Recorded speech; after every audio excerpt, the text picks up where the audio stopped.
కానీ ఇవాళ తెలంగాణలో ఏం పరిస్థితి ఉన్నదో ఒక్కసారి మీరు ఆలోచన చేయండి. ఆ రోజు కాంగ్రెస్ పార్టీ అధ్యక్షులుగా ఇవాళటి ముఖ్యమంత్రి రేవంత్ రెడ్డి గారు ఎన్ని మాటలు చెప్పిండో మీ అందరికి యాదికుండే ఉండాల.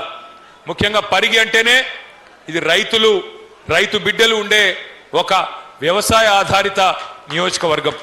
మరి అట్లాంటి పరిగిలో రైతు బిడ్డలకు రైతులకు ఎన్ని మాటలు ఇచ్చినారో ఒక్కసారి మీరు గుర్తు తెచ్చుకోండి. ఇంతకుముందే మహేష్ రెడ్డి అన్న చెప్పినట్టు వెంటనే పోండి 2 లక్షలు బ్యాంకు దగ్గర. ఇదివరకు కేసీఆర్ ₹1,00,000 రుణం మాఫీ చేసినా మీరు వెంటనే బ్యాంకుకు పోయి పరిగెత్తుకుంటూ పోయి ఉరుక్కుంటూ పోయి 2 లక్షలు తెచ్చుకోండి. నేను వస్తూనే ఉన్నా డిసెంబర్ 9 నాడు మొదటి సంతకం పెడతా, రుణం మాఫీ చేస్తా అన్నాడు. అట్లాగే కేసీఆర్ 10,000 ఇస్తే నేను 15,000 ఇస్తా ఎకరానికి అన్నాడు.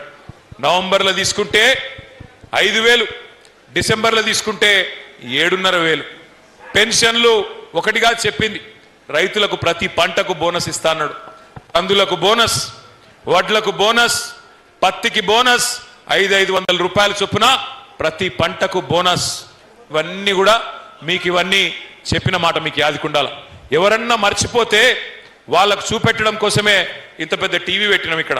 ఒకసారి ఎవరైతే ఆ కంప్యూటర్ దగ్గర ఉన్నారో పిల్లలు, కాంగ్రెస్ వాళ్ళు రైతులకు ఇచ్చిన హామీలు ఒక్కసారి చూపెట్టమని చెప్పి నేను కోరుతా ఉన్నా. వీడియో ప్లే చేయాలి. తీసుకుంటే 10,000 వస్తుంది రైతు బంధు. కాంగ్రెస్ అధికారానికి వస్తే 15,000 వస్తుంది. ఎకరానికి 15,000 రూపాయల సంవత్సరానికి ఇచ్చేటట్టుగా ఒక గ్యారంటీని కూడా మనం ప్రకటించాం. రైతు భరోసా, ఇందులో రైతులకు, కౌలు రైతులకు సంవత్సరానికి ఎకరాకు 15,000 రూపాయలు ఇచ్చే విధంగా, అదేవిధంగా నిరుపేదలైన కూలీలకు సంవత్సరానికి 12,000 రూపాయలు ఇచ్చే విధంగా రైతు భరోసా కార్యక్రమాన్ని 2వ గ్యారంటీ కింద ప్రకటించడం జరిగింది. సో యజమానికి రావాల్సింది యజమానికి ఆయన ఖాతాలో పడుతుంది, కౌలు రైతుకు రావాల్సింది కౌలు రైతుకు వస్తుంది. భూమి లేని వాళ్ళు ఉపాధి హామీ కూలికి పోయేటోళ్ళకు కూడా ఇందులో మేము మద్దతు పెట్టినాము. అది ఇప్పుడు అందరికి ఇస్తాం. అది ఆల్మోస్ట్ అందుకే అదే డబుల్ అవుతుంది. ఓవర్లాప్ కాదు, ఇందులో వస్తే ఇందులో రాదు, ఇందులో వస్తే ఇందులో రాదు.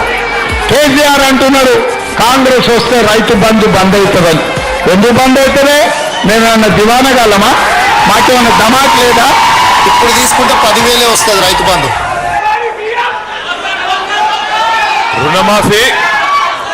రుణమాఫీ 2 లక్షలు అన్నాడు. అయిందా కాలేదా? పరిగిలేమన్నా రామ్మోహన్ రెడ్డి ప్రత్యేకంగా ఇప్పించిండా?